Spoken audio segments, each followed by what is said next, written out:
নমস্কার, দেখছেন রিপাবলিক বাংলা। ঘড়ির কাঁটা একটি কাটটা শুরু করছি চা আড্ডার খবর। গোটা দেশ জানে আজ বাংলার খবর আসলে কি।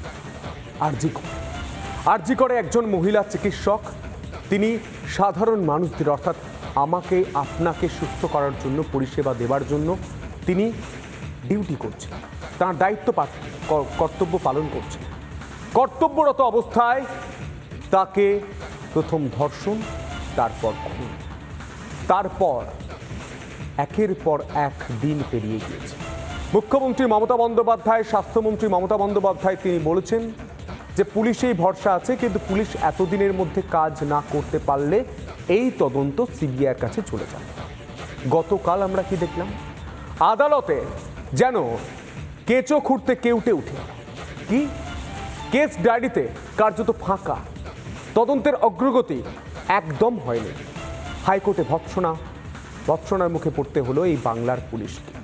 এই বাংলার পুলিশ নাকি এগিয়ে থাকে, এই বাংলার পুলিশই আসল কাজটা করতে পারবে এমনটা শান্তনু সেনরা মনে করে, কিন্তু আদালত তথ্য প্রমাণ দেখে মনে করে না। একের পর এক গাফিলতির অভিযোগ উঠে আসে। অভয়া হত্যাকাণ্ডের সিবিআই তদন্তের নির্দেশ দেয় কলকাতা হাইকোর্ট। আজ সিবিআই আসছে, কিন্তু প্রশ্ন একাধিক। আমাদের রাজ্যে মহিলারা কি সুরক্ষিত?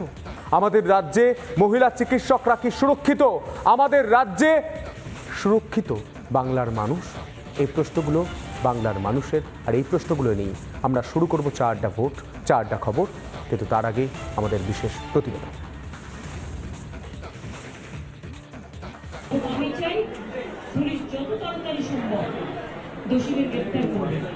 আর রবিবার পর্যন্ত যদি তারা কিনারা করতে না পারে, আর ভক্তরাও তো অনেকে আছে, তাহলে এই কেসটা আমরা আমাদের হাতে রাখবো না, আমরা সিবিআইকে দিব।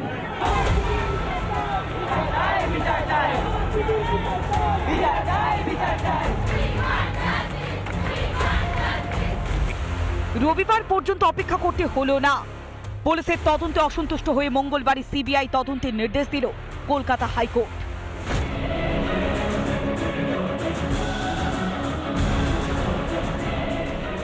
মঙ্গলবার হাইকোর্টে আরজিকর মামলার শুনানিতে পুলিশকে তীব্র ভৎসনার মুখে পড়তে হয়েছে। প্রধান বিচারপতি বলেন, কেন অস্বাভাবিক মৃত্যুর মামলা রুজু করল পুলিশ?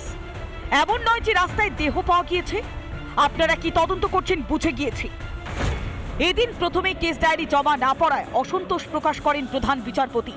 আদালতের নির্দেশে তড়িঘড়ি কেস ডায়েরি জমা দেয় পুলিশ। যদিও কেস ডায়েরি দেখার পরেই ফের পুলিশকে ভৎসনা করেন প্রধান বিচারপতি PS শিবজ্ঞানম। এই টাইম এরা এই রিপোর্টে কিচ্ছু থাকে না, মেইনটা হলো কেস ডায়েরি।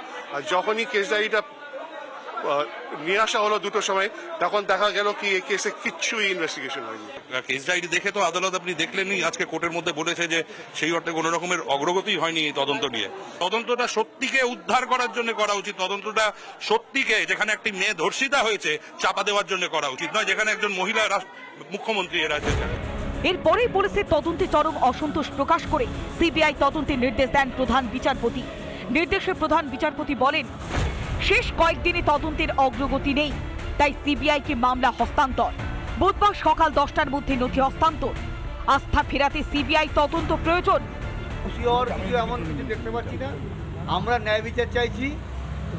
এমন কিছু তো হয়নি যে কালকে আমার মেয়েটা বাড়ি চলে আসবে।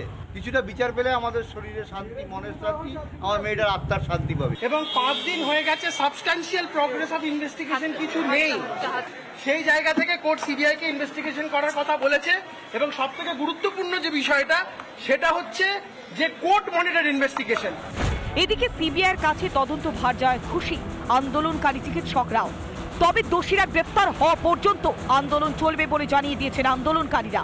আমাদের এটাই একমাত্র আশা ছিল, আমরা যেটা চেয়েছিলাম যে একটা ইন্ডিপেন্ডেন্ট জুডিশিয়ারি ইনকোয়ারি করার জন্য, আজকে সেটি সিবিআই হাতে তুলে নিয়েছিল। আমরা এই খবরটি জেনে অত্যন্ত খুশি এবং আমরা আশা করছি যে একটা সঠিক প্রমাণ সহ ক্রিমিনালদেরকে ধরা হবে এবং সামনে আনা হবে। আরজিকর হাসপাতালে অভয়াকে ধর্ষণ করে খুন নাড়িয়ে দিয়েছে গোটা দেশকে। একজন গ্রেপ্তার হলেও ঘটনা আরো কয়েকজন জড়িত বলে অভিযোগ অভয়ার পরিবারে। আরজিকর কর্তৃপক্ষ তো বটেই, পুলিশের তদন্ত নিয়ে বারবার উঠে এসেছে প্রশ্ন, সিবিআই তদন্তে কি বিচার পাবে অভয়া? কেন্দ্রীয় এজেন্সির দিকে তাকিয়ে গোটা বাংলা। 3 সপ্তাহ পর হবে এই মামলার পরবর্তী শুনানি। সেই ক্ষেত্রে 3 সপ্তাহ পর সিবিআই এর তরফ থেকে কি প্রাথমিক রিপোর্ট জমা দেওয়া হয় সেদিকে অবশ্যই নজর রাখতে হবে। ভিডিও জার্নালিস্ট রাজশেখর দাসের সঙ্গে প্রিয়াঙ্কা রায়, রিপাবলিক বাংলা, কলকাতা। এই মুহূর্তে বড় খবরে নজর রাখতে হচ্ছে। কলকাতায় পৌঁছলো সিবিআইয়ের তদন্তকারী আধিকারিকেরা।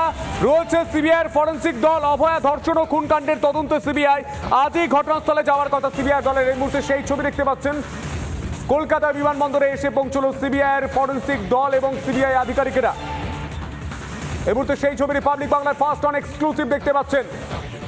গতকাল কলকাতা হাইকোর্টের নির্দেশের পর আজ সকাল 8:05 ঘড়ির কাঁটায় কলকাতা এয়ারপোর্টে এসে পৌঁছলেন সিবিআই আধিকারিকেরা। রয়েছেন ফরেন্সিক টিমের বিশেষজ্ঞরা। এই মুহূর্তে সেই কনভয় এগিয়ে চলেছে এবং আমাদের প্রতিনিধি সেই কনভয় ফলো করছে, সেই ছবি তুলে ধরছে আপনাদের সামনে।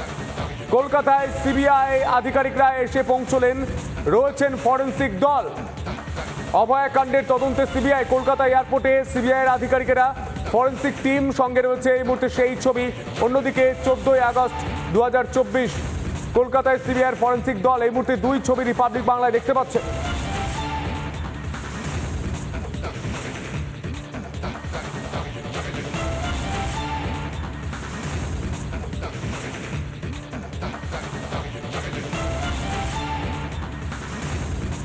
এই মুহূর্তে দুই ছবি দেখতে পাচ্ছেন। কলকাতায় পৌঁছলো সিবিআইয়ের তদন্তকারী আধিকারিকেরা। রয়েছেন সিবিআইয়ের ফরেন্সিক দল। অভয়া ধর্ষণ ও খুনকাণ্ডের তদন্তে সিবিআই আজ ঘটনাস্থলে যাওয়ার কথা সিবিআই দলের।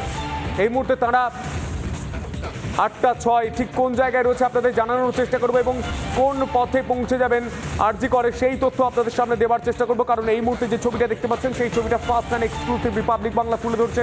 আমাদের প্রতিনিধি এবং আমাদের যে ভিডিও জার্নালিস্ট রয়েছেন তিনি সেই ছবিটা তুলে ধরছেন আপনাদের সামনে। সেই ছবি দেখতে পাচ্ছেন।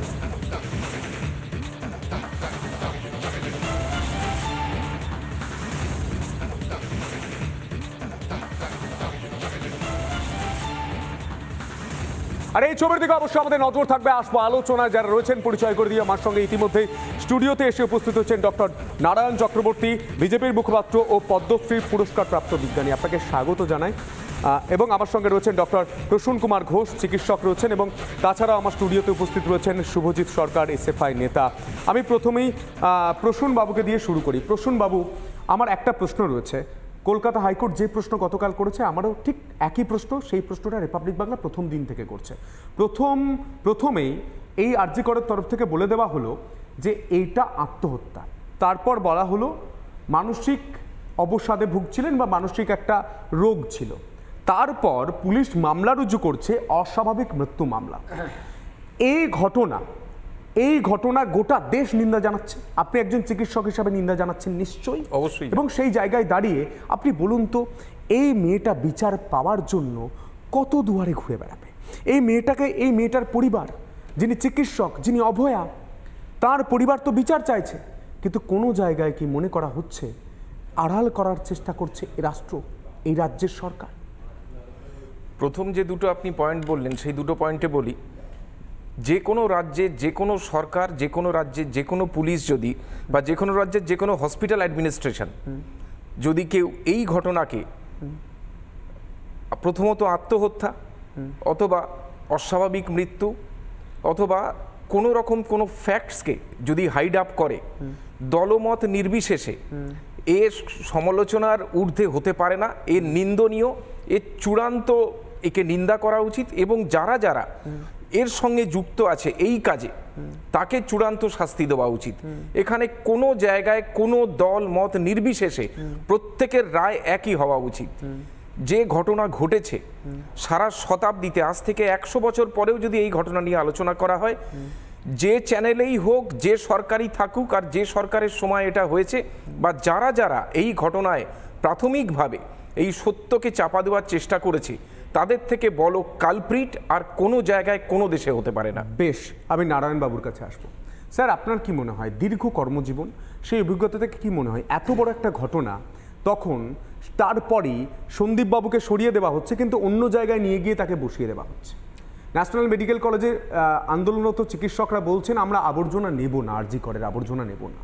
কিভাবে দেখছেন রাজ্যের ভূমিকাটা, কিভাবে আপনি দেখছেন? দেখো, রাজ্যের ভূমিকা নিয়ে কথা বলার আগে আমি সাম টোটাল আর কি আমাদের পয়েন্ট অফ ভিউ থেকে এবং আমার যে অভিজ্ঞতা তার ভিউ পয়েন্ট থেকে আমি বলছি কতগুলো ব্যাপার।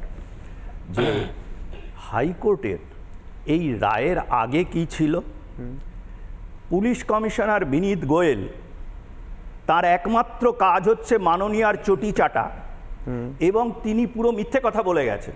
গতকালই একটি ডেইলি নিউজ পেপারে একটা পোস্ট এডিটোরিয়ালে আমি লিখেছিলাম এবং জানিয়েওছিলাম যে সঞ্জয় রায় বলে যাকে অ্যারেস্ট করা হয়েছে সে কিন্তু কোর্টে খালাস পেয়ে যাবে। তার কারণ হচ্ছে এখানে ডাক্তারবাবু বসে আছেন, ডক্টর প্রসূন ঘোষ, তিনি নিশ্চয়ই সার্টিফাই করবেন, সারা পৃথিবীতে এ ধরনের ধর্ষণ করে খুন করা যে পদ্ধতি তার ইনভেস্টিগেশনে প্রথমে যেটা করা হয় যে ভ্যাজাইনাল ফ্লুইডের ওখান থেকে আপনার যদি মাল্টিপল সিমেন পাওয়া যায় তাহলে এটা গণধর্ষণ। এবং সেই দিন রাত্রিবেলা হাসপাতালে যত পুরুষ ছিলেন প্রত্যেকের সিমেনের সঙ্গে এই ম্যাচিংটা করাতে হবে, এটা প্রাথমিক ব্যাপার। সেটা কি হয়েছে? সেটা হয়নি। এবং কত তাড়াতাড়ি ভেবে দেখুন যে বডিটা পুড়িয়ে দেওয়া হলো, এবং যা যা পুলিশ কমিশনার বলেছেন মিথ্যে কথা। এবং ওখানকার যে প্রিন্সিপাল তার যেহেতু আর্থিক দুর্নীতি সহ বিভিন্ন কেলেঙ্কারিতে তিনি আগেও বদলি হয়েছিলেন, এমন কোনো একটা অদৃশ্য শক্তি আছে, এমন কোনো কিছু আছে যে মাননীয়ার সরকার অবধি পড়ে যেতে পারে যদি অ্যাকচুয়াল আততায়ীকে ধরা হয়। কামদুনি কাণ্ডে এই বিনীত গোয়েল হাইকোর্টকে মিসলিড করেছিল। এবং আমার একটা দাবি হচ্ছে যে এই যে তদন্ত, এই তদন্ত যেভাবেই এগুক না কেন, শুধু 302 নয়, 304 এবং আরও কতগুলো ধারা আছে যেগুলো এখানে অ্যাপ্লিকেবল হবে, সিবিআইয়ের সেটা করা উচিত। এবং প্রথম যাদের অ্যারেস্ট করতে হবে তার মধ্যে বিনীত গোয়েল এবং যে আপনার এই সন্দীপ ঘোষ এবং সেখানকার অ্যাসিস্ট্যান্ট সুপারিনটেন্ডেন্ট যিনি ফোন করে বলেছিলেন যে এটা আত্মহত্যা। এই ডেড বডি দেখলে আমরা যারা চিকিৎসা বিজ্ঞান সম্পর্কে আমাদের জ্ঞান আছে তাদের কথা বাদ দিন, সাধারণ লোক অবধি বলবে যে এটা আত্মহত্যা নয়। সুতরাং মাননীয়া এটা ইচ্ছাকৃতভাবে তার সরকারকে ইনভলভ করে দোষীদের আড়াল করছেন। এই সরকারের ইমিডিয়েটলি সরে যাওয়া উচিত। স্যার আমার আরও একটা প্রশ্ন রয়েছে, আপনি তো চিকিৎসক, এই জায়গা থেকে কি মনে হয় এই প্রশ্নটা প্রত্যেকে সোশ্যাল মিডিয়ায় করছে, এটা আমার প্রশ্ন নয়, গোটা বাংলার মানুষের প্রশ্ন। সকাল 10টায় সিবিআই এই কেস ডায়েরি হস্তান্তর করবে এবং এই মামলাটা হাতে নেবে। দেহটা কতটা প্রয়োজন ছিল, দেহটা তড়িঘড়ি আপনি যেটা বলছেন পুড়িয়ে দেওয়া হলো, প্রত্যেকে এই প্রশ্নটাই করছে যে তদন্ত কি কতটা ইজি হবে না কতটা জটিল হয়ে গেল দেহটা না থাকার কারণে? দেখুন, তদন্ত জটিল হয়ে গেল, হয়তো ক্যাপিটাল পানিশমেন্ট দেওয়া যাবে না, কিন্তু যাদের নাম আমি করলাম তাদের সাক্ষ্য প্রমাণ লোপাটের ডাইরেক্ট ইনভলভমেন্টের জন্য তাদেরকে কিন্তু ম্যাক্সিমাম আমার যতদূর ধারণা 12 বছরের সশ্রম কারাদণ্ড হওয়া উচিত। এবং সেখানে যদি ধরা পড়ে আরও কোনো বিষয়, মন্ত্রিসভার কেউ কিংবা যতই পাওয়ারফুল হন না কেন তাদেরকে কিন্তু এই একই শাস্তির আওতায় আনা যায়। এখন কতটা সদিচ্ছায় তারা করবে, কত তাড়াতাড়ি হবে, এটাকে ইচ্ছা করে পুড়িয়ে দেওয়া হয়েছে এই বডিটাকে, এবং এই বডিটা পুড়িয়ে দেওয়ার মধ্যে মুখ্যমন্ত্রী নিজে ইনভলভড। উনি ছাড়া বিনীত গোয়েল রাজদের ক্ষমতা নেই। একটা কথা দেখুন দেখি, চুপচাপ বসেছিল এখানকার ওই চটি চাটা হাফ বেকড নিওলিটারেট যেসব বুদ্ধিজীবী বা কুবুদ্ধিজীবী বলা হয়, আমি বলছি, আমি নারায়ণ চক্রবর্তী বলছি, দে আর হাফ বেকড নিওলিটারেট। এবং তারা বিশেষ বিশেষ সময়ে যে সরকার পাওয়ারে থাকেন তাদের পদসেবা করেই তারা তাদের জীবিকা নির্বাহ করেন, তাদেরকে ফিল্ডে নামিয়ে দিল। সাধারণ মানুষ কি অবস্থায় পৌঁছেছে যে কালকে তাদের মধ্যে একজন সেই অনেক আগে পদ্মশ্রী পাওয়া এক ভদ্রমহিলাকে গো ব্যাক এবং চটি চাটা বলেছে, আপনারা সবাই দেখছেন। সাধারণ মানুষের মতামতটা কি? অপর্ণা সেন, আমি শুভজিতের কাছে আসার চেষ্টা করবো। শুভজিৎ, কি মনে হয় ছাত্র সমাজ থেকে শুরু করে গোটা বাংলা গোটা দেশ এই ঘটনার নিন্দা জানাচ্ছে, প্রথমেই বলে দেওয়া হলো আত্মহত্যা, এই সন্দীপ ঘোষকে নিয়ে গিয়ে বসিয়ে দেওয়া হলো ন্যাশনাল মেডিকেল কলেজে। শুধু তাই নয় শুভজিৎ, যে সেমিনার হল থেকে এই দেহ উদ্ধার হয়েছে তার পাশে নির্মাণ কাজ শুরু হয়ে গেল। মানে চর্মচক্ষে দেখে কি মনে হয়? দেখো, যেহেতু এই সামগ্রিক যে লড়াইটা চলছে এর মধ্যে আমরা ফিল্ডে রয়েছি এবং গতকালও ছিলাম, যে তুমি যে ঘটনাটার কথা বললে, যে যেই সেমিনার রুমে এই ঘটনাটা ঘটেছে সেই সেমিনার রুমের পাশেই একটা রেনোভেশনের নাম করে ভাঙচুর শুরু হয়ে গেছে। তা আমরাও কালকে যখন আন্দোলন করছিলাম, আমাদের অবস্থান এখনও চলছে, এখান থেকে তোমার শো থেকে ওখানেই ফিরে আবার যাবো, বসবো, আমাদের কথা বলার জন্য এখানে আসা মূলত। এবার সেখানে দেখলাম যে হঠাৎ করে রেনোভেশন যখন কাজ শুরু হয়েছে, আমরা বললাম যে আমাদের তাহলে প্রতিনিধি দলকে ওখানে যেতে দিন, আমরা গিয়ে দেখি যে কী রেনোভেশন আপনারা করছেন, নাকি রেনোভেশনের নাম করে আপনারা এভিডেন্সটা ট্যাম্পার করার চেষ্টা করছেন। কারণ যেহেতু এটা অত্যন্ত একটা জটিল ঘটনায় রূপান্তরিত হয়েছে, কারণ প্রথম দিন থেকে তুমি যদি দেখো যে ফার্স্টলি একটা সরকারি আধিকারিক কোনোদিন এরকম স্টেটমেন্ট দিতে পারে কি যেটা আত্মহত্যা না এটা হত্যা? তাকে তো অনেক ইনভেস্টিগেশন অনেক কিছুর পরে, তাই নয়, রাত্রিবেলা এই মহিলা কি করছিলেন, এই ডাক্তার কি করছিলেন, এই বক্তব্য আমি সেই বিষয়ে আসছি। এরকম একটা স্টেটমেন্ট যখন উনি দিচ্ছেন, তার মানে তো উনি মিসলিড করছেন, এই ইনভেস্টিগেশনটাকে হতে দিচ্ছেন না। দ্বিতীয়ত উনি যে প্রশ্নগুলো তুলছেন একটা অবান্তর একটা পিতৃতান্ত্রিক সমাজ ব্যবস্থার প্রশ্ন, যে মহিলা কি করছিলেন। প্রথম কথা, একজন ছাত্রী তার ক্যাম্পাসে থাকবে, কি করবে না করবে তার নিজস্ব সম্পূর্ণ বিষয়। এখানে উনি এটা বলা মানে আদতে উনি কিন্তু এই ধরনের যে অত্যাচার হয়েছে, এই ধরনের যে ঘটনা ঘটেছে তাতে উনি প্রশ্রয় দিচ্ছেন এবং দোষীদের বা অপরাধীদেরকে উনি কোনোভাবে শেল্টার করার চেষ্টা করছেন। আমার 3 নম্বর কথা, দেখুন এই যে সামগ্রিকভাবে যে বডি পোড়ানোর কথা উঠছে না, আমার মনে আছে খুব ভালো করে আনিস খানের যে ঘটনাটা ঘটেছিল। এবার যেহেতু আনিস খান ধর্মীয়ভাবে একটা অন্য সম্প্রদায় থেকে বিলং করতো, আমার মনে আছে ওরা বোধহয় কবর থেকে ওর বডি তুলে তারপর ইনভেস্টিগেশন করা হয়েছিল দুবার। কিন্তু এক্ষেত্রে যেহেতু সেটা সম্ভব নয়, কারণ যেহেতু ধর্মীয়ভাবে মেয়েটি হিন্দু সম্প্রদায়ের এবং স্বাভাবিকভাবে হিন্দু সম্প্রদায়ের যে কাস্টম সেখানে পুড়িয়ে দেওয়া হয়, দাহ করে দেওয়া হয়, সেই জায়গা থেকে এটা করে ফেলার আমার মনে হয় এটা অবশ্যই এটা ইনভেস্টিগেশনের ক্ষেত্রে অনেকখানি প্রবলেমেটিক হবে। কারণ একটা দেহকে, যেই দেহের উপর অত্যাচার হয়েছে, যে দেহকে ধর্ষণ করা হয়েছে মাল্টিপল জায়গা থেকে, কারণ সিমেন্ট পাওয়া গেছে মাল্টিপল, একজনের সিমেন্ট পাওয়া যায়নি, যে কথাটা উঠে আসছে বারবার। এবার সেখান থেকে তো এই প্রশ্ন উঠতে পারে যে তারা বাকি যেই অংশের লোক যাদের সিমেন্ট পেয়ে যাওয়ার কথা বা পাওয়ার কথা, সেখানে তো রেকর্ড থাকার কথা। এখানে কিন্তু একটা বড় গুরুত্বপূর্ণ জিনিস হচ্ছে এখানে কোনো রেকর্ড নেই, রোস্টার নেই, এখানে অ্যাটেন্ডেন্স যে রেজিস্টার থাকার কথা, মানে কারা কারা প্রেজেন্ট ছিল সেদিনকে হসপিটালের মধ্যে, তাই নিয়ে কিন্তু ধোঁয়াশোয়া তৈরি হয়েছে। তাই সেই জায়গা থেকে কাকে তুমি ধরবে, কার টেস্ট করবে, এটা কিন্তু অন্য জায়গায় চলে যেতে পারে। সার্বিকভাবে যেটা বোঝা যাচ্ছে যে একটা দিক যেমন রয়েছে যে অত্যাচার এবং ধর্ষণ, এর পাশাপাশি ক্যাম্পাসের অভ্যন্তরে যে ধরনের অসামাজিক কাজ চলে এই শাসক দলের মদতে, এবং বিভিন্ন ক্ষেত্রে আমরা দেখেছি যে অভিযোগগুলো উঠে আসছে যে একটা নির্দিষ্ট কোনো কোম্পানি তারা নাকি সমস্ত টেন্ডার নিচ্ছে, সেটা ওই কি বলে ওই গাম হতে পারে, মানে ওই গজ হতে পারে, তুলো হতে পারে, এমনকি সিরিঞ্জ হতে পারে, ওষুধ হতে পারে, নির্দিষ্টভাবে একটা কোম্পানি তারা সমস্ত কিছু টেন্ডার পায়, জলের বোতল হতে পারে। তাহলে কিভাবে হচ্ছে? কোনো টেন্ডার ছাড়া ওখানে ক্যান্টিন চলছে, ওখানে আসলে বহিরাগতদের অবাধ একদম। এই জায়গা থেকে আমরা তথ্য দিয়ে গ্রাফিক্যাল প্রেজেন্টেশনের মাধ্যমে আমরা দর্শকদের বোঝানোর চেষ্টা করব শুভজিৎ ঠিক কি বলছে, সেই প্রসঙ্গেই আমি একটা গ্রাফিক্যাল প্রেজেন্টেশনের মাধ্যমে বোঝানোর চেষ্টা করব কেন বারবার কাঠগড়ায় তোলা হচ্ছে এই সন্দীপকে। কেন কাঠগড়ায়? সেমিনার হলে চিকিৎসক কিভাবে জানলো সিভিক, সেমিনার হলে চিকিৎসক কিভাবে জানলো সিভিক, এবং সিসিটিভি পর্যন্ত নেই সেই সেমিনার হলে। রাত্রে সেমিনার হলে কিভাবে পৌঁছলো এই সিভিক ভলেন্টিয়ার? এটা তো প্রশ্ন উঠবে, নিরাপত্তা কোথায়? পরিবারকে আত্মহত্যার খবর কেন দেওয়া হলো? কেন দেওয়া হলো পরিবারকে আত্মহত্যার খবর? হাসপাতাল থেকে খবর জানতেন না অধ্যক্ষ কি জানতেন না এই ঘটনাগুলো ঘটছে? অধ্যক্ষ জানতেন না সিসিটিভি নেই? কেন অভয়া হাসপাতালে যেতে ভয় পেত? কেন অভয়া হাসপাতালে যেতে ভয় পেত? প্রশ্ন নম্বর 6, কাদের ভয় করতো অভয়া? কাদের ভয় করতো অভয়া? হাসপাতালে ভয় চিকিৎসকের জানতেন না? অধ্যক্ষকে চুপচাপ বসেছিলেন, অধ্যক্ষ কিছুই জানতেন না, কোনো খবর রাখতেন না। হাসপাতালে কেন অন্ধকার? কোন জায়গায় অন্ধকার জানতেন না এই অধ্যক্ষ? কেন পরিবারকে 3 ঘন্টা অপেক্ষা করানো হয়েছিল?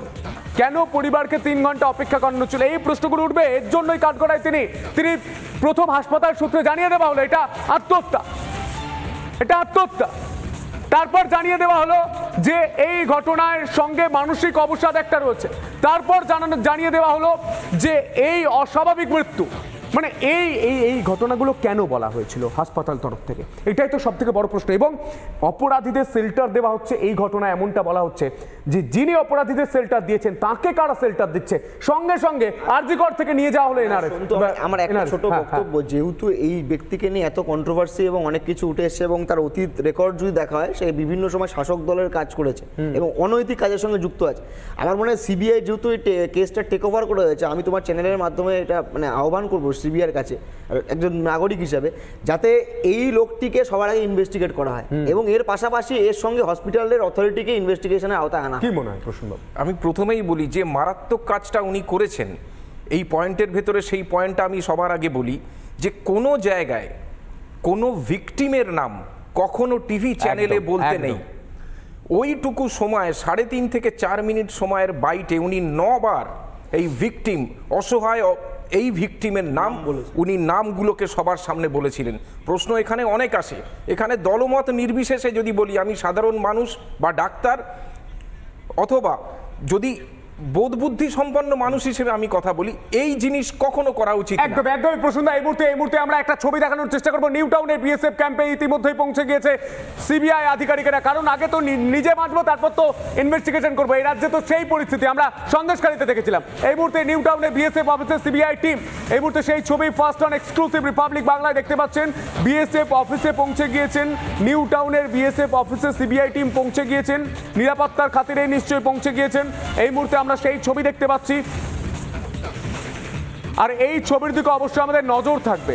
প্রসূনবাবু যে বক্তব্য রাখছিলেন, যে নাম বলছেন, অভয়ার নাম বলে দিচ্ছেন এই অধ্যক্ষ, সামান্যতম, আমি এই জায়গা থেকে সামান্যতম বোধ বুদ্ধি অন্তরের ব্যথা কিচ্ছু কি নেই? এই প্রশ্নটা উঠছে। এই প্রশ্ন নিয়ে ফিরবো ছোট্ট একটা বিরতির পর। দেখতে থাকুন রিপাবলিক বাংলা।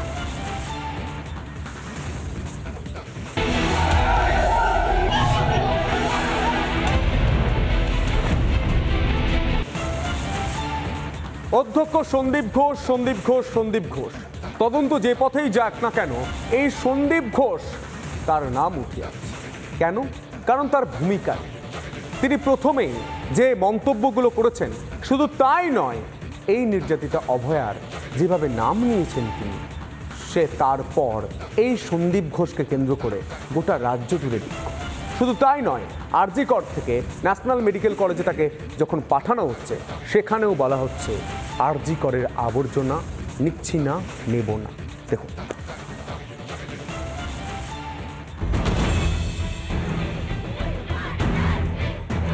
আরজি করের প্রিন্সিপাল থাকাকালীন তার বিরুদ্ধে অভিযোগের অন্ত নেই। হাসপাতালের অন্তরে চিকিৎসককে ধর্ষণ করে খুনের পরেও ধামাচাপা দেওয়ার চেষ্টার অভিযোগ উঠেছে তার বিরুদ্ধে। তারপরও সাংবাদিক বৈঠক করে কম নাটক করেননি সন্দীপ ঘোষ। আমি যে কটূক্তি সহ্য করেছি, আমার পরিবার যে যন্ত্রণা সহ্য করেছে, আমার ছোট ছোট দুটো বাচ্চা যে সহ্য করেছে, তাতে বাবা হিসাবে আমি লজ্জিত। পদত্যাগের কয়েক ঘন্টার মধ্যেই তাকে কার্যত পুরস্কৃত করল রাজ্য সরকার। বসানো হয় ন্যাশনাল মেডিকেল কলেজের অধ্যক্ষের পদে। যিনি আরজি করা থেকে আরজি করা স্টুডেন্টদের সাপোর্ট করেননি, কয়েকটা 5টা লোক এদের সাপোর্ট করছে, শুধুমাত্র কয়েকজনকে বাঁচাচ্ছে। তারা এখানে এসে আমাদের কি উন্নতি করবে? কিছু ভালো করতে পারে তারা আমাদের এখানে? তারা তো আমাদের ক্ষতি করবে। একটা আবর্জনা ফেলার জায়গা তো ন্যাশনাল মেডিকেল কলেজ হতে পারে না। কি বলছেন আপনারা? সন্দীপ ঘোষকে আবর্জনা বলছেন? একদম আবর্জনা। কি করে আমাদের কলেজে এখন ট্রান্সফার হতে পারে? তাহলে আমাদের কলেজেও আমরা মানে এই ভয়টাই পাবো যে আমাদের কলেজেও ভবিষ্যতে গিয়ে এই কন্ডিশন এসেই দাঁড়াবে। রাজ্য সরকারের সন্দীপ ঘোষের প্রতি এই অগাধ আস্থাকে ভালো চোখে দেখছে না কলকাতা হাইকোর্টও। মঙ্গলবার আরজি কর মামলার শুনানিতে সন্দীপ ঘোষের সঙ্গে রাজ্যের এই বোঝাপড়া নিয়ে সন্দেহ প্রকাশ করেন প্রধান বিচারপতি টি.এস. শিবজ্ঞানম। তার প্রশ্ন, যে প্রিন্সিপালের বিরুদ্ধে এত অভিযোগ, সেই লোককে আপনারা কি করে রিওয়ার্ড দিলেন? এটা বিস্ময়ের। অধ্যক্ষ বলছেন, মেয়েটির মানসিক সমস্যা ছিল, এটা তো আরো ভয়ঙ্কর। এটা একটা সামাজিক জায়গা, আর আপনারা তাকে পুরস্কার দিলেন। তার সাক্ষ্য নেওয়া হয়েছে, প্রথমেই নেওয়া উচিত ছিল। কেন তাকে রাজ্য রক্ষা করছে? কে তিনি? কি তার প্রভাব? Something fishy. কোর্ট নিজের অর্ডারে ডক্টর সন্দীপ ঘোষের ভূমিকার তীব্র সমালোচনা করেছেন এবং সেই জায়গা থেকে সন্দীপ ঘোষের ভূমিকার তীব্র সমালোচনা করে কোর্ট গোটা অ্যাডমিনিস্ট্রেটিভ সিস্টেম স্টেটের সেটাকে ভর্ৎসনা করেছে। সন্দীপ ঘোষকে আদালত নির্দেশ দেয়, বিকেল 3টের মধ্যে ছুটির আবেদন করতে হবে সন্দীপ ঘোষকে, অন্যথায় আদালতই তাকে ছুটি নিতে বাধ্য করবে। অগত্যা 3টের আগে ছুটির আবেদন করেন সন্দীপ ঘোষ। অধ্যক্ষ সন্দীপ ঘোষের ভূমিকা যথেষ্টই নেতিবাচক। এই আবহে তাকে নতুন জায়গার দায়িত্ব দেওয়া ঠিক নয়। সেটা কোর্ট যদি মনে করে থাকেন যে এই নির্দেশটা দেওয়া দরকার, কোর্ট দিয়েছেন। আমার ক্লায়েন্ট যদি মনে করেন এটা তার নৈতিকতার বিরুদ্ধে যাচ্ছে, বা সেটা তাকে কোনোভাবে হার্ট করছে, সেই ডিসিশন উনি নেবেন। সন্দীপ রায়কে কেন এত তোয়াজ করছে রাজ্য সরকার, জবাব দিলেন বিরোধী দলনেতা। সন্দীপ ঘোষের বাড়বাড়ন্ত এসেছে, ওর মাথায় ডাক্তার এসপি দাসের হাত আছে। এই এসপি দাস হচ্ছে মমতা ব্যানার্জির পার্সোনাল ফিজিশিয়ান, তাই সন্দীপ ঘোষ যা করবে মমতা ব্যানার্জির চোখ বন্ধ থাকবে। সন্দীপ ঘোষকে প্রিন্সিপালের দায়িত্ব দেওয়ায় সোমবার থেকেই ফুঁসছিল ন্যাশনাল মেডিকেল কলেজের পড়ুয়ারা। সকাল থেকে প্রিন্সিপালের ঘরের সামনে বিক্ষোভ দেখানো হয়। তবে হাইকোর্টের নির্দেশের পর আপাতত ন্যাশনাল মেডিকেলের প্রিন্সিপাল থাকছেন অজয় রায়। রিপাবলিক বাংলা। আর এই সন্দীপ ঘোষের বিরুদ্ধে অভিযোগের কার্যত ফিরিস্তি, লম্বা লিস্ট, তালিকা। কি তালিকা? গত মার্চ মাসে টেন্ডার দুর্নীতির অভিযোগ ওঠে এই ব্যক্তির বিরুদ্ধে। আদালত রিপোর্টও তলব করে। আরজি করের চিকিৎসা বর্জ্য পাচারের অভিযোগ রয়েছে, অর্থাৎ তাকে যেভাবে বলছে আরজি করের আবর্জনা আমরা নেব না, সেই আবর্জনা পাচারের অভিযোগ রয়েছে। কোটি কোটি টাকার আবর্জনা বাংলাদেশে পাচার করা হয়েছে, বর্জ্য পাচার করা হয়েছে। বেআইনি পার্কিং থেকে টাকা তোলা, অনুমতি ছাড়া স্টল বসিয়ে টাকা আদায়, হাসপাতালে দালাল চক্রের মদত, সিভিকদের দিয়ে রোগে ভর্তির টাকা আদায়, নিজের জন্য 20 জন নিরাপত্তারক্ষী। বুঝুন কাণ্ড, হাসপাতালের নিরাপত্তা নেই, 20 জন নিরাপত্তারক্ষী। 2 জন বাউন্সার সন্দীপ ঘোষের, পরপর 2 বার বদলির নির্দেশের পরেও পদে। আর ঠিক এই জায়গা থেকে আমি আলোচনায় আসবো, আপনি সম্পূর্ণ করুন। আমি আপনার কাছেই প্রথম আসবো প্রসূনদা, যে আপনি বুঝতে পারছেন 20 জন নিরাপত্তারক্ষী, 2 জন বাউন্সার, অথচ আরজি করেন নিজের নিরাপত্তা নেই, এই ঘটনা ঘটছে। আমি এই ঘটনার থেকেও আরেকটা কথা আমি বলি, আপনাদের কথার মাঝখানে উঠে হলো, আমি চ্যানেলেতে দেখলাম, স্ক্রিনে দেখলাম, উনি বলছেন মহিলা যিনি দুর্ভাগ্যজনকভাবে আমাদেরই কলিগ ছিলেন, তিনি মারা গেছেন, তার সাইকিয়াট্রি প্রবলেম ছিল। যে ডাক্তার 36 ঘন্টা এক নাগারে ডিউটি দেয়, এরম করে সে মাসের পর মাস ডিউটি দিয়ে যাচ্ছে সেকেন্ড ইয়ার পিজিটি চেস্ট মেডিসিনের, কতটা মেন্টালি সাউন্ড হলে পোস্ট গ্র্যাজুয়েট লেভেল ক্র্যাক করে চেস্ট মেডিসিনে এমডি পায়, তারপরে সে সেকেন্ড ইয়ার পিজিটি 36 ঘন্টা ডিউটি দিয়েছে, তার যদি সাইকিয়াট্রিক প্রবলেম থাকে এই পৃথিবীতে, তাহলে আমরা সবাই পাগল। এটা সব থেকে বড় কথা। সেকেন্ড, কোনো দলমত নির্বিশেষে যতক্ষণ পর্যন্ত তদন্ত চলছে, এনাকে আইসোলেশন পিরিয়ডে রাখা উচিত, কারণ উনি তদন্তের আওতার বাইরে নয়। 3 নম্বর কথা আমি বলবো যে পশ্চিমবঙ্গ সরকারের তরফ থেকে বিরোধী বা সরকার, যদি আমাদের মাননীয় মুখ্যমন্ত্রী গিয়ে দেখেন, উনি কিন্তু প্রথম দিনই বলেছেন যে যদি সিবিআই তদন্ত হয় উনি তদন্তকে স্বাগত। আসল মুদ্রা কথাটা হচ্ছে এই ধরনের ঘৃণ্য অপরাধ যেই করুক, সে যে রঙের থাকুক, যে দেশে থাকুক, যে পোস্টে থাকুক, আর যে কাজ করুক, তার এমন চূড়ান্ত শাস্তি দেওয়া উচিত। ডাক্তার হিসেবে আমি বলতে পারি তাদের যেন ক্যাপিটাল পানিশমেন্ট হয়। মুখ্যমন্ত্রী, স্বাস্থ্যমন্ত্রী বলছেন, পুলিশ মন্ত্রী বলছেন সিবিআই হোক, তাতে কোনো আপত্তি নেই, তদন্ত হোক, দোষীরা শাস্তি পাক, সবকিছু মেনে নিচ্ছি। কিন্তু পড়তে এই ঘটনাকে আড়াল করার একটা যে চেষ্টা, সেই ছবিটাও তো একদম চর্মচক্ষে দেখা যাচ্ছে। যে সেমিনার হলে দেহ উদ্ধার হয়েছে তার পাশে নির্মাণ কাজ শুরু করে দেওয়া হচ্ছে। কি মনে হচ্ছে স্যার? দেখো, প্রথমে এই সংক্রান্ত ব্যাপারে বলি যে অভয়ার নামটা তিনি বললেন পাবলিকলি, তার জন্য আমার যতদূর জানা আছে যে 2 থেকে 5 বছরের তার জেল হওয়ার কথা। এটা কিন্তু আইনত দণ্ডনীয়। দ্বিতীয় হচ্ছে এই যে পড়তে উনি যে মানে সমস্ত এভিডেন্স আড়াল করার চেষ্টা করছেন উইদাউট এনি, ডাক্তারবাবু এখানে বললেনও যে উইদাউট এনি এভিডেন্স তিনি সাইকিয়াট্রিক প্রবলেম আছে বললেন কি করে? উনি তো অর্থোপেডিক সার্জন। সাইকিয়াট্রিক প্রবলেম যদি থাকে ওনাকে কেন ওইভাবে ডিউটি দেওয়া হয়েছিল? তার গ্রাউন্ডে তিনি মার্ডারে, রেপ অ্যান্ড মার্ডারে সাহায্য করার জন্য তার কিন্তু 302 হওয়া উচিত। আর একটা কথা আমরা এখানে বলিনি, আমি সেটা বলে দিচ্ছি যে হাইকোর্ট কিন্তু কালকে যে রায় মানে অবজারভেশন দিয়েছেন তাতে পরিষ্কারভাবে বলে দিয়েছে যে এ কিন্তু 15 দিন নয়, until and unless High Court thinks fit উনি ছুটিতে থাকবেন। এবং আমরা দলের পক্ষ থেকে এবং আমরা পার্সোনালিও দাবি করছি যে এই লোকটিকে সিবিআই কাস্টডিতে নিক একে এবং বিনীত গোয়েলকে জিজ্ঞাসাবাদ করলে পরে আজকে বডি চলে গেছে। আগে যেটা বললাম যে সিমেন্ট ম্যাচিংয়ের কাজটা করা যাবে না কারণ কোনো রেকর্ড রাখেনি, এই না রাখার জন্য 302-এ কিন্তু এদের সোপর্দ করা যায়। আমরা দলের পক্ষ থেকে বলছি যে একে এই দুজনকে ইমিডিয়েটলি সিবিআই কাস্টডিতে নিক, ইন্টারোগেট করুক এবং পারলে পশ্চিমবঙ্গের বাইরে কোথাও নিয়ে গিয়ে করুক, যাতে পশ্চিমবঙ্গের অ্যাডমিনিস্ট্রেশনের সুবিধে মাননীয়ার সুবিধে তারা না পায়। নারায়ণদাকে একদম কথা বলি, আমি একটা ছোট্ট কথা বলছি। নারায়ণদা, এখানে যে সিবিআই দেওয়া হয়েছে তাতে কিন্তু শুধু সিবিআই কে দেওয়া হয়নি, কোর্টের তত্ত্বাবধানে সিবিআই ইনভেস্টিগেশন। আমি আসবো শুভদীপের কাছে, শুভজিতের কাছে আসবো, কিন্তু একটা প্রশ্ন, আপনি যখন হাঁসখালি দেখেছিলেন, আপনাকেই বলছি, আমাকেই বলছি, আপনি যখন বা আমি যখন হাঁসখালি দেখেছিলাম হয়তো চুপ করে বসেছিলেন, আপনি চুপ করে, সন্দেশখালি দেখেও চুপ করে বসেছিলেন। আজ অভয়া অর্থাৎ আপনাকে আমাকে যিনি পরিষেবা দেবেন সেই চিকিৎসক, তাকে ধর্ষণ করা হচ্ছে, অত্যাচার করা হচ্ছে, তারপর খুন করা হচ্ছে। এরপরেও যদি আপনি চুপ করে বসে থাকেন, আগুনটা ক্রমশ আপনার কাছে আসছে। পরের বাড়িতে আগুন লেগেছে, দূরের বাড়িতে আগুন লেগেছে বলে আপনি বসে থাকবেন, সেই আগুন আপনার বাড়িতেও একদিন আসতে পারে।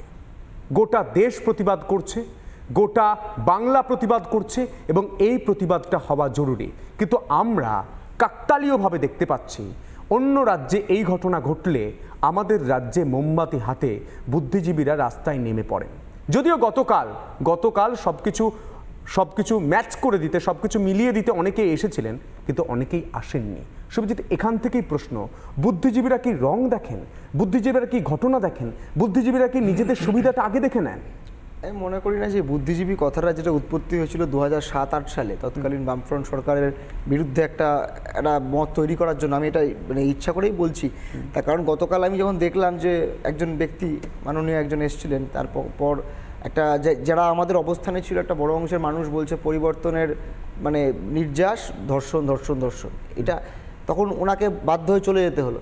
আমার কথা হচ্ছে বুদ্ধিজীবী মানেটা কি, মানে ইন্টেলিজেন্সিয়া, যেটাকে আমরা সোজা ভাষায় বুঝি, মানে সমাজের এমন একটি অংশ যারা নাকি সমাজকে আরো এগিয়ে যেতে সাহায্য করে। কিন্তু এখন তো সবাই বুদ্ধিজীবী, সবাই নিজেকে বুদ্ধিজীবী বলছে।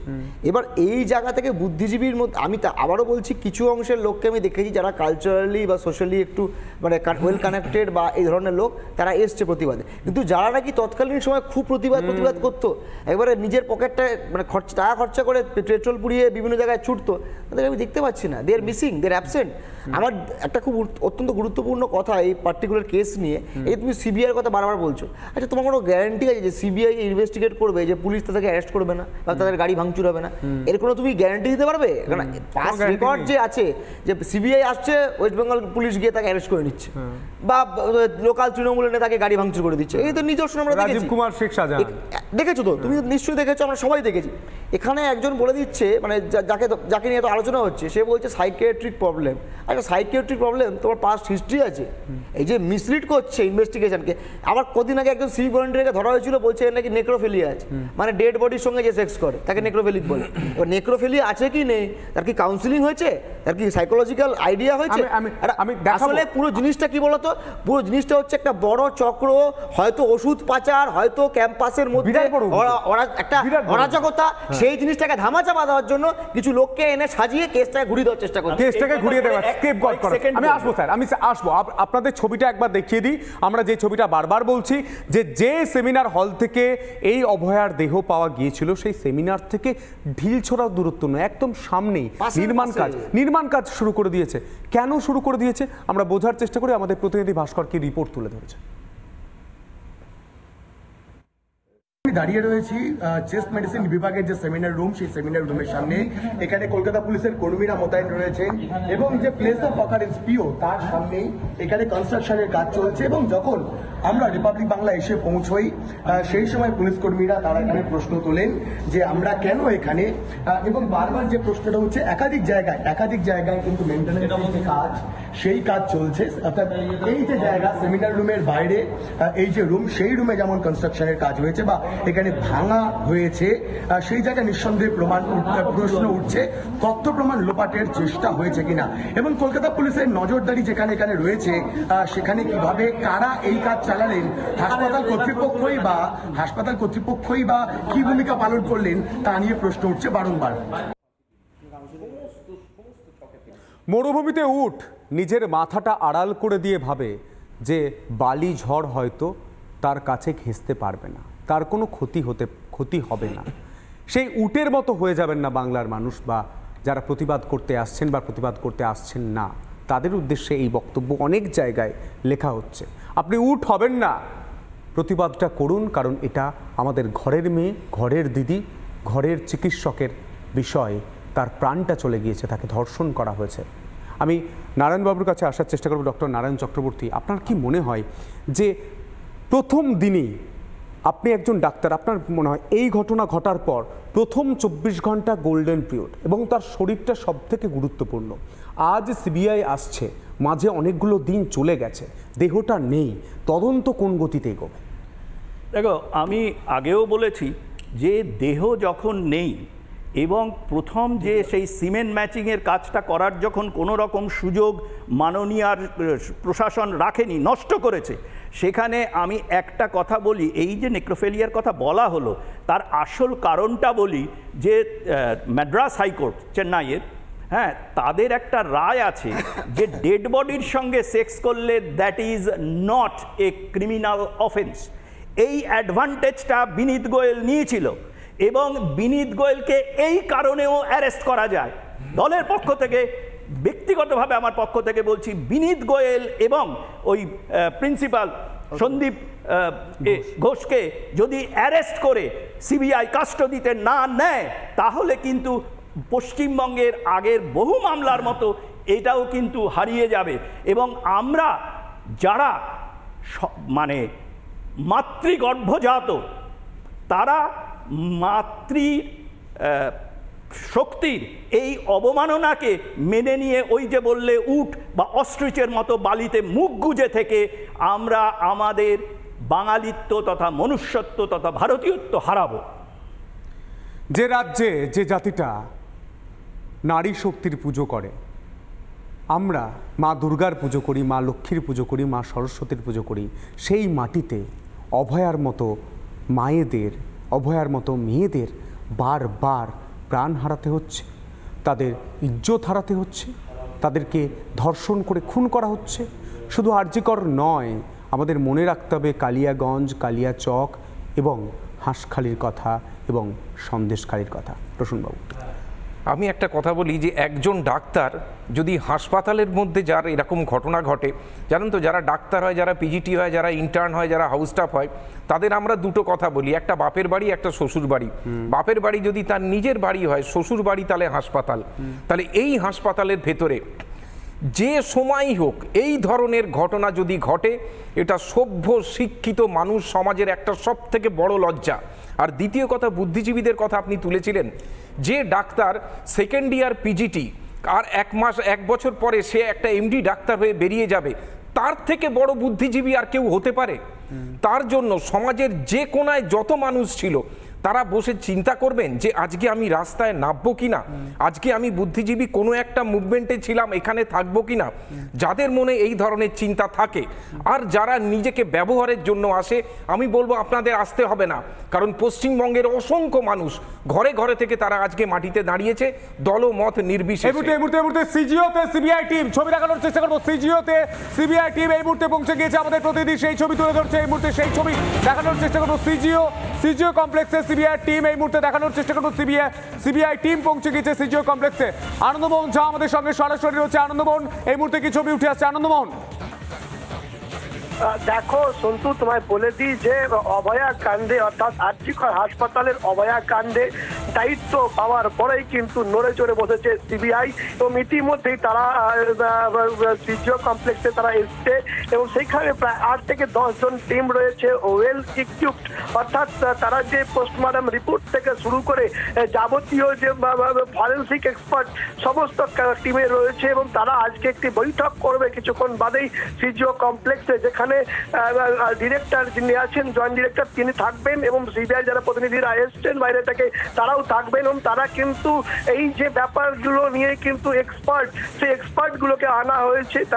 তারা বিভিন্ন জায়গা থেকে ইতিমধ্যেই এসে পৌঁছেছেন কলকাতায় এবং সেই এক্সপার্টদের বৈঠক করার পর কিভাবে তারা কাজ করবেন, কি এই যে এই কাণ্ডটি ঘটেছে তার পিছনে কারা রয়েছে, কিভাবে হয়েছে, কোনো তথ্য গোপন করা হয়েছে কিনা বা কোনো কিছু বাদ যাতে না থেকে যায় সেই প্রক্রিয়ার যাবতীয় যে তারা ওয়েল ইকুইপ গ্যাজেটস নিয়ে তারা কিন্তু ইতিমধ্যেই সিজিও কমপ্লেক্সে এসছেন এবং সেই ছবিটাই আমরা কিন্তু দেখতে পাচ্ছি যে ওয়েল ইকুইপ যারা জিনিসপত্র তারা কিন্তু গ্যাজেটগুলো তারা নিয়ে এসছেন এবং সেখানে যাতে কোনো রকম যাতে ফাঁক ফোকর না থেকে যায় তদন্তের ক্ষেত্রে, তার জন্যই তারা কিন্তু একটি বৈঠক করে নিতে চাইছেন এই আরজিকর হাসপাতালে যাওয়ার আগে বা এই যে অভিযুক্ত যে রয়েছে তাকে জিজ্ঞাসাবাদ করতে গেলে কি বিষয় নিয়ে আলোচনা করা হবে, কোন বিষয় নিয়ে তাকে প্রশ্ন করা হবে এবং এই এখনো পর্যন্ত বিষয়টিকে অন্য পথে ঘুরিয়ে দেওয়ার চেষ্টা হয়েছে কিনা পুলিশের পক্ষ থেকে, অর্থাৎ কলকাতা পুলিশের পক্ষ থেকে সমস্ত বিষয় মাথায় নিয়েই কিন্তু তদন্তে নামছে সিবিআই এবং সেই ক্ষেত্রে আজকের তারা একটা কিছুক্ষণ বাদে একটি বৈঠকে সামিল হবেন সিজিও কমপ্লেক্সে। একদমই আনন্দময় এই খবর দিকে অবশ্যই আমাদের নজর থাকবে। আপাতত তোমায় ধন্যবাদ। আমি শুভজিতের কাছে আসার চেষ্টা করবো। সিজিও কমপ্লেক্সে ইতিমধ্যেই সিবিআই এসে পৌঁছে গিয়েছেন সিবিআই আধিকারিকেরা, কিন্তু শুভজিৎ বারবার যে কথাটা আলোচনায় উঠে আসছে বা গোটা সোশ্যাল মিডিয়া থেকে শুরু করে সব জায়গায় উঠে আসছে যে দেহটা নেই এবং সেই জায়গায় ছবি থেকে শুরু করে তথ্য প্রমাণ সঠিক রয়েছে কিনা। আমরা কেস ডায়েরি তো গতকালই দেখলাম, কেস ডায়েরিতে কিচ্ছু নেই। হাইকোর্টের প্রধান বিচারপতি বলছেন এটা কি কেস ডায়েরি, কিছুই নেই। তাহলে তদন্ত কিভাবে এগিয়ে যেতে পারে? পোস্টমর্টম রিপোর্ট যেটা বানিয়েছে সেটা আদতে কতটা ভেরিফাইড, কতটা ঠিক, এই নিয়েও সংশয় তৈরি হয়েছে। কারণ ওরা হুড়িপাড়ি করে তাড়াহুড়ো করে যে কোনো হয় একটা কিছু করে দিয়ে বিষয়টাকে এন্ড করতে চাইছিল, যে কারণে দেখবে যে বাড়ির লোককে খবর দিয়েছে, বাড়ির লোকের সঙ্গে খুব দুর্ব্যবহার করেছে ইনিশিয়াল ডেতে, প্রথম দিন যখন মিডিয়া হাইলাইট আসেনি। তারপর তো পশ্চিমবাংলার মিডিয়া যেভাবে হাইলাইট করলো বলে আজকে এই জায়গায় আসতে পারলাম আমরা রিপাবলিক বাংলা লাগাতার। আমি অবশ্যই বলছি পশ্চিমবঙ্গের মিডিয়া হাউসগুলোকে তো ধন্যবাদ জানাবো, তোমাদের মতো চ্যানেলগুলো যারা নাকি সত্যি ঘটনাগুলো তুলে ধরেছে। এবং আমার যেটা গুরুত্বপূর্ণ বিষয় যে বডি নেই মানে এটা কিন্তু already 50% is a very disturb condition, কারণ বডি ছাড়া তুমি কী করে ইনভেস্টিগেট করবে এই ধরনের কেসে। আমার যেটা বলার খুব গুরুত্বপূর্ণ, এখানে অনেক মরালিটির অনেক কিছুর প্রশ্ন উঠছে। তো এই ঘটনার প্রতিবাদ যারা করবে না সে যাকেই ভোট দিয়ে থাকুক না দিয়ে থাকুক, এটা বড় কথা নয়। আমার মনে হয় যারা এর বিরুদ্ধে প্রতিবাদ করবে না বা কোনোভাবে মানসিকভাবে এর বিরুদ্ধে বলবে না, তারা আদতে এই অপরাধীগুলোকে সমর্থন করে, তারা এই অপরাধ বোধকে সমর্থন করে। তাহলে আমার পশ্চিমবঙ্গের সাধারণ মানুষের কাছে আহ্বান থাকবে যে আপনি হতে পারেন তৃণমূলকে ভোট দিয়েছেন বা তৃণমূলকে সমর্থন করেন, কিন্তু আপনি যদি একজন নারীর পক্ষে হন, আপনি যদি আপনার মা বোনেদের পক্ষে হন, আপনি যদি চান যে আপনার বাড়ির ছেলে মেয়েটা কলেজে নিরাপদভাবে পড়াশোনা করতে পারে, তাহলে রাস্তায় আসুন, প্রতিবাদ করুন। এই দুর্ঘটনা এটা কোনো দুর্ঘটনা নয়, এটা ইচ্ছাকৃত ঘটনা, একটা খুন। এই খুনের বিরুদ্ধে রাস্তায় নামার আহ্বান করব। নারায়ণবাবু, আসলে এখানে প্রথম যে কথাটা বলতে হয় সেটা হচ্ছে যে পশ্চিমবঙ্গের প্রশাসন যেভাবে তড়িঘড়ি করে এই বডিকে নষ্ট করলো এবং পুরো যে অনুসন্ধান পদ্ধতিকে ডাইভার্ট করার চেষ্টা করলো, তাতেই ডাইভার্ট করারও চেষ্টা করলো, তাতেই এটা প্রমাণিত হচ্ছে যে এই প্রশাসন এই ধর্ষণ করে খুনের পক্ষে এবং এই অপরাধীদের বাঁচাতে এরা দরকার হলে আমাদের মনুষ্যত্ব, আমাদের এই পশ্চিমবঙ্গের মানুষের মনুষ্যত্ব এবং নারীর প্রতি সম্ভ্রমবোধ তাকে ধূলিসাৎ করে দিল। এই সরকারের এক মুহূর্ত ক্ষমতায় থাকার কোনো যোগ্যতা নেই, বিশেষ করে যখন এই সরকারের প্রধান হিসেবে একজন নারী বসে আছেন, তার ইমিডিয়েটলি পদত্যাগ করে দায় স্বীকার করে চলে যাওয়া উচিত। এই দাবি উঠছে, এই দাবি করছেন উনি এবং এই জায়গা থেকে আমাদের এই অনুষ্ঠানের ইতিটা আনতে হবে শুধুমাত্র সময়ের কারণে।